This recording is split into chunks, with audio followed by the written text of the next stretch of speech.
Gaurkoan Txingudi ikastolara gerturatu gara, proiektu berezi bat ezagutzeko hain zuzen ere bertako ikasleek Ameriketako Estatu Batuetara bidaiatzeko aukera izan dute eta bertako kultura partekatu dute han izan direnean.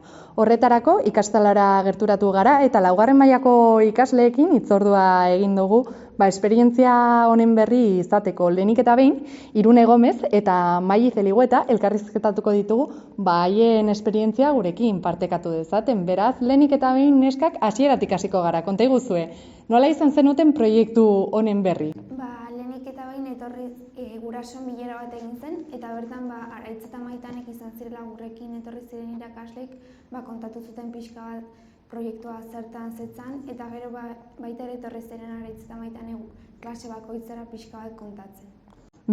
Ikusi izan dugu, hemen ikastolan egon garen besteetan ohikoa izaten dela beste eskolekin eta beste herrialdekin elkartrukeak egitea, baina kasu honetan, Ameriketako Estatu Batuekin egin den elkartruke bat izango da, bidai bat handiago bat izan da, imaginatzen dut esperientzia guztiz desberdina izan dela, ez? Bai, Txingudik du Erasmus Plus programa eta honek ahalbideratzen dio Europako beste herrialdekin elkartrukeak egitea, baina lehen aldia izan da Ameriketako Estatu Batuetara joaten garena, eta nik uste Maileketanik momentuan ikusi genunetik bertara joango ginela, ez genuen pentsatu guk nahi genuen joan eta esperientzia oso polita izan da.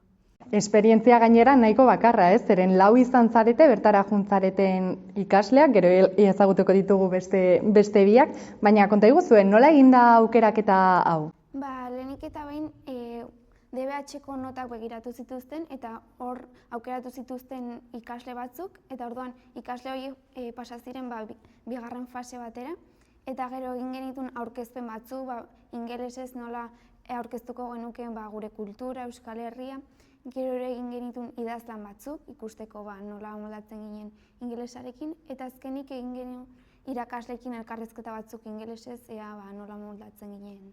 Gu oso urduri ginen, hasieran oso zailak izan ziren, niretzat gutxinez, baina ondo atera ziren.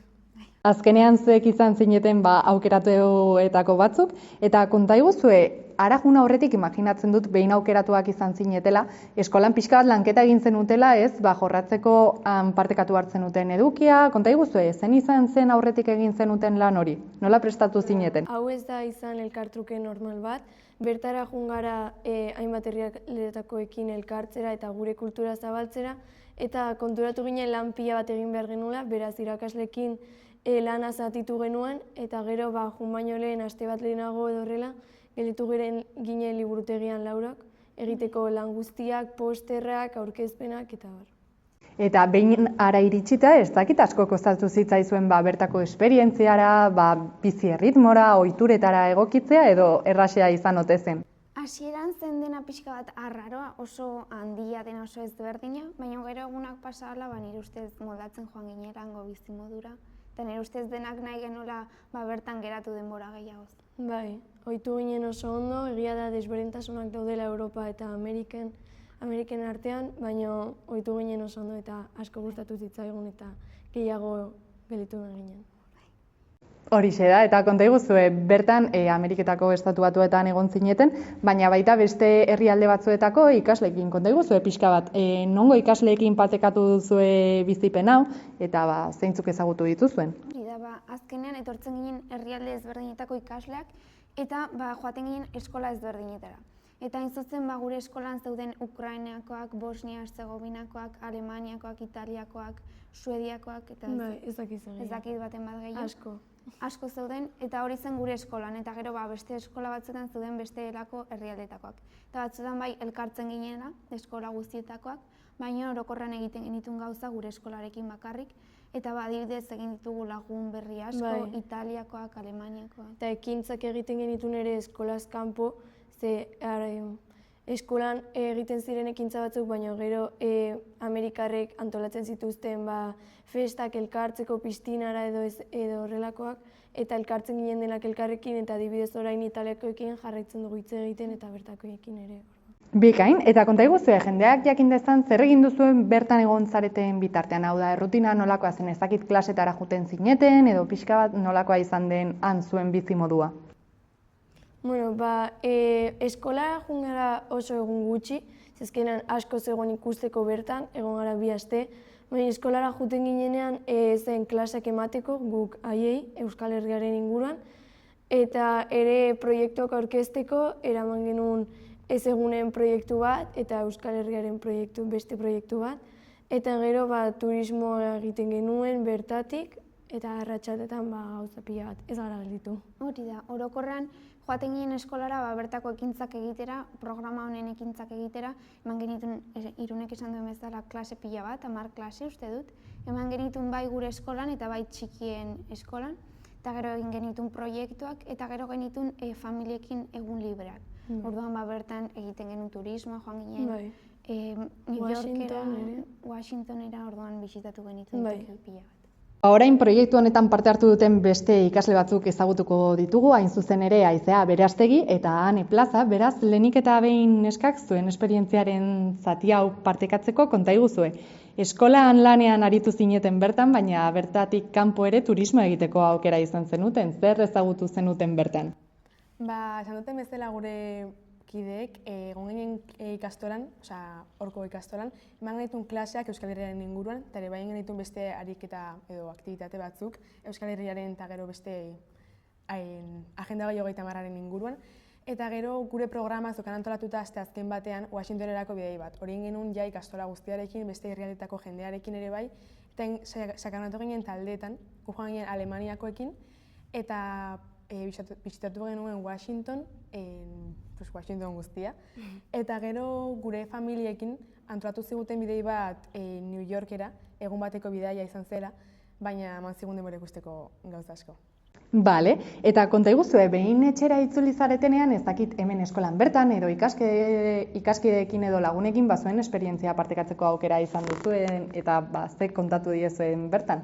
Bai, azkenan pixkat bera izuden aldezka ez zer moduz, azkenan gauza handia da, ez estatu batutara joatea. Eta ere proiektua oso polita eta orduan ikastorak bai behintzat saio batean ibili ginen pixkat aurkezten hemengo ikaslei ze egin genuen bertan, ze bisitatu genuen, ze irakatsi genien bertako ikaslei, eta gure esperientzia orokorrean pixka bat bestei ere enbidia pixka bat emateko ez. Azaldu diguzue, hemengo kultura bertara eraman duzutela, ez dakit, bertako kulturaren zein aspektu edo partekatu duzuen bertan edo ze kontatu diezuen?